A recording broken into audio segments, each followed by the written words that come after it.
Muy buenos días, amados hermanos, el Señor les bendiga, espero todos se encuentren muy bien.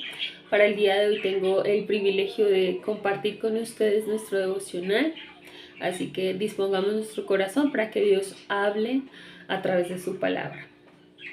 Padre, te damos gracias por este día, gracias por el privilegio de poder abrir tu palabra, Señor, de poder compartir tu palabra, Padre amado, que seas tú hablando a nuestro corazón y en nuestra mente, Señor, impregnándonos de ti, de tu palabra, Señor. Gracias, amado Rey, en el nombre de Jesús, amén. Y para el día de hoy, 16 de mayo, nuestro devocional tiene como título Cuéntame una historia. Que está en Marcos 4, 26, 34. Dice, parábola del crecimiento de la semilla. Decía además, así es el reino de Dios, como cuando un hombre echa semilla en la tierra, y duerme y se levanta, de noche y de día, y la semilla brota y crece sin que él sepa cómo, porque de suyo lleva fruto la tierra, primera hierba, luego espiga, después grano lleno en la espiga.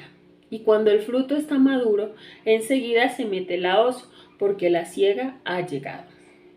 Decía también, ¿a qué haremos semejante el reino de Dios, o con qué parábola lo compararemos? Es como el grano de mostaza, que cuando se siembra en tierra, es la más pequeña de todas las semillas que hay en la tierra. Pero después de sembrado, crece y se hace la mayor de todas las hortalizas, y echa grandes ramas, de tal manera que las aves del cielo pueden morar bajo su sombra. Con muchas parábolas como estas les hablaba la palabra, conforme a lo que podía oír. Y sin parábolas no les hablaba, aunque a sus discípulos en particular les declaraba todo. Amén. Y dice, había una vez estas tres palabras, tal vez estén entre las más poderosas del mundo. Algunos de mis recuerdos más tempranos de niñas contienen variaciones de esta potente frase. Un día, mi madre llegó a casa con una edición ilustrada de historias bíblicas, libro de historias bíblicas, Mi Buen Pastor. Todas las noches, antes de dormir, mi hermano y yo escuchábamos expectantes, mientras ella leía sobre una época mucho tiempo atrás llena de personas interesantes y del Dios que las amaba. Esas historias se convirtieron en una lente para nuestra perspectiva de este gran mundo. Jesús de Nazaret fue el mejor e inigualable narrador de historias que hubo. Él sabía que todos llevamos dentro un amor innato por las historias. Por eso usó constantemente ese medio para comunicar su buena noticia. Había una vez un hombre que echó semilla en la tierra. Había una vez un grano de mostaza. Y así continuaba el relato. El Evangelio de Marcos indica claramente que Jesús usaba historias para interactuar con personas comunes, a fin de ayudarlas a ver el mundo con más claridad y entender mejor al Dios que les amaba.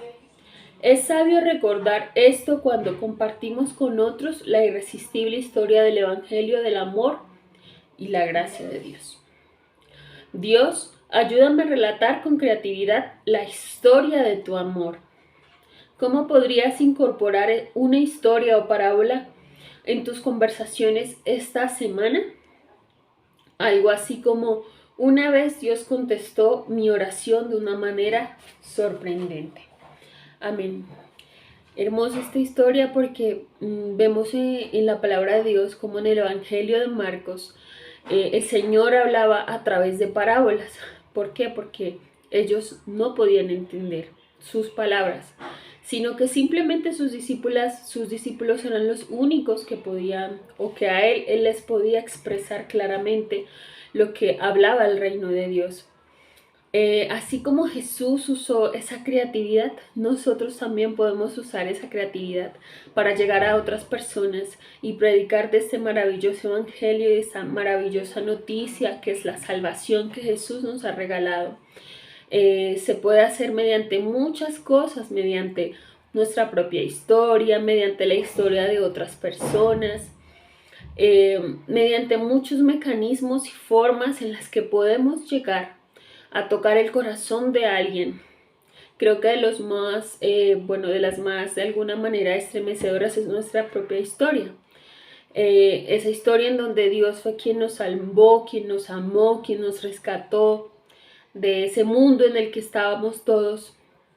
Entonces, hermanos, ese es un llamado o una invitación a no dejar y a no cesar de evangelizar a otras personas, de dar a conocer el amor de Jesús a otras personas. Y a esto es lo que nos está llevando la iglesia, esto es a lo que nos está llevando nuestro pastor y todas las personas que han estado en el púlpito, nos han llevado a eso precisamente, a que sea Dios quien use nuestra imaginación para llegar a otros, para llevar su mensaje a otros a través de historias, a través de anécdotas, a través de oraciones sencillas y simples. Así que sea Dios quien nos transforme en nosotros, para nosotros tener esa creatividad y para nosotros poder llevar de su evangelio a este mundo que tanto lo necesita. Entonces, eso era como el mensaje para hoy. Muchísimas gracias, hermanos. El Señor les bendiga. Hasta luego.